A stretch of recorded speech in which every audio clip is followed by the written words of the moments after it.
गृहमंत्री अमित शहा यांनी डॉक्टर बाबासाहेब आंबेडकर यांच्याबद्दल आक्षेपार्ह विधान केल्याचे पडसाद आता उमटू लागले आहेत। 19 डिसेंबर रोजी सकाळी 6:30च्या सुमारास अखिल भारतीय दलित अधिकारी समितीनं शहरातील आंबेडकर चौकामध्ये अमित शहा यांच्या विरोधात निदर्शने केले।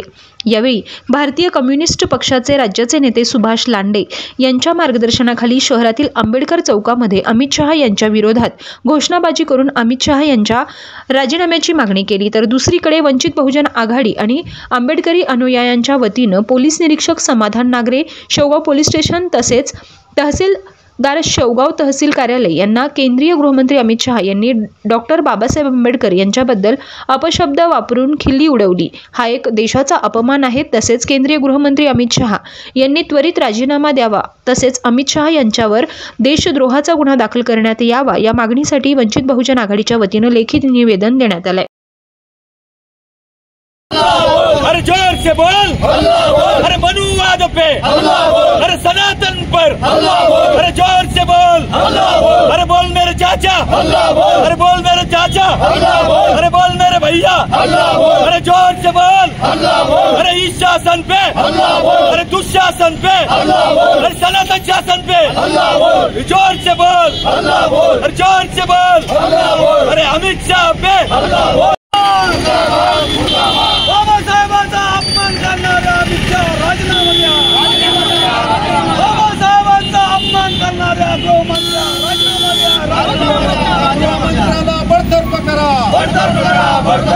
परवा संसदेमध्ये भाषण करताना अमित शहाने डॉक्टर बाबासाहेब आंबेडकरांच्या बद्दल अत्यंत खालच्या पातळीवर जाऊन या ठिकाणी वाक्य वापरलेले आहेत। ते म्हणले की आंबेडकर आंबेडकर आंबेडकर असं बोलणं म्हणजे फॅशन झालेली आहे। खरं म्हणजे आंबेडकर बोलणं हे फॅशन नाही, तो पॅशन आहे। डॉक्टर बाबासाहेब आंबेडकरांच्यामुळं भारतीय राज्यघटना आणि लोकशाही या देशामध्ये आज अस्तित्वात आलेली आहे। ज्या घटनेची शपथ घेऊन या ठिकाणी जे गृहमंत्री झाले त्यांनी अशा पद्धतीनं वाक्य वापरणं म्हणजे या ठिकाणी बाबासाहेब आंबेडकरांचा आणि देशाच्या घटनेचा संसदेचा अपमान करणं आहे। म्हणून अखिल भारतीय दलित अधिकार आंदोलन, भारतीय कम्युनिस्ट पक्ष, सर्व दलित संघटनांच्या वतीनं आज अमित शहा यांचा निषेध करून अमित शहा यांना बडतर्फ करा अशा पद्धतीची मागणी करण्यात आलेली आहे। त्याचबरोबर परभणी या ठिकाणी सूर्यवंशी यांचा जो खून झालेला आहे, त्याचबरोबर बीड जिल्ह्यामध्ये सरपंच देशमुख यांचा खून झालेला आहे। हे सरकार आल्यानंतर या ठिकाणी पूर्ण मेजॉरिटीनं आलं। हे सरकार आल्यानंतर या ठिकाणी जातीमध्ये धर्मामध्ये भांडणं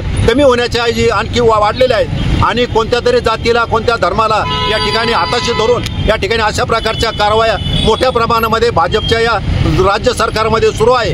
त्यामुळं या ठिकाणी योग्य यंत्रणेचा त्या ठिकाणी हे करून या दोन्ही खुनाचा या ठिकाणी चौकशी व्हायला पाहिजे आणि त्याच्याशी खुनाशी कोण आहे तर म्हणजे याचे धागेदोरे असं समजतात की बीडचा जो खून झालेला आहे याचे धागेदोरे थेट केंद्राचे गृहमंत्री यांच्यापर्यंत सुद्धा जाऊ शकतात अशा प्रकारची सुद्धा माहिती समोर येत आहे। आणि या ठिकाणी राजकीय पुढाऱ्यांचा हस्तक्षेप असल्यामुळं महाराष्ट्र सरकार सुद्धा मुख्यमंत्री त्याबद्दल स्पष्टपणाने काही बोलत नाही, फक्त ते एवढंच सांगतात जो कोणी दोषी असेल त्याच्यावर कारवाई होईल। तर म्हणजे कोण दोषी आहे या मुख्यमंत्र्याला माहिती आहे, राज्य सरकारला माहिती आहे, पण त्याच्यावर कारवाई होत नाही।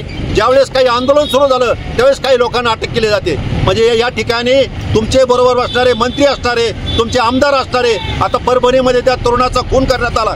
या ठिकाणी पोलिसांनी दडपशाही करून गल्लीमध्ये घुसून या ठिकाणी दलित लोकांना या ठिकाणी अत्याचार केले। हीच गोष्ट जर तुमचे कोणी लोक असते तर असं केलं असतं का?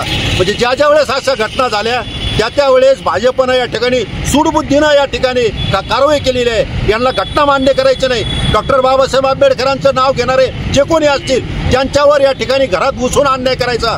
तर म्हणजे त्या ठिकाणी त्यांना जर हाणमार झाली नसती तर तो खून त्या ठिकाणी झाला। तर म्हणजे हा जो आहे हा सरकारी शांत डोक्याने केलेला मर्डर आहे असं आमचं म्हणणं आहे आणि त्यामुळे सरकारने सुद्धा याबद्दल त्याची जबाबदारी घेतली पाहिजे असं सुद्धा आमचं या ठिकाणी म्हणणं आहे। कॉंग्रॅच्युलेशन्स वहिनी, बाळ झाल्याबद्दल। पण मी ऐकलंय डिलिव्हरी फार क्रिटिकल होती, आता ठीक आहे ना सगळं? अगं होता थोडा प्रॉब्लेम, पण स्त्रियांच्या आरोग्याची संपूर्ण काळजी घेणारं मातृसेवा होतं ना साथीला, सगळं सुरळीत झालं। किशोर वयापासून ते रजोनिवृत्तीपर्यंत स्त्रीच्या आरोग्याची संपूर्ण काळजी घेणारं अहमदनगरमधील पहिलं स्त्री रुग्णालय Matruseva women's hospital, obstetric ICU, किशोरवयीन आणि विवाहपूर्व समुपदेशन, गरोदर माता तपासणी आणि प्रसूती, पहिल्या सिझेरियन नंतर नॉर्मल डिलिव्हरीची सोय। मातृसेवा विमेन्स हॉस्पिटल, सक्कर चौक, नवीन टिळक रोड, अहमदनगर। फोन 9850 20 0017।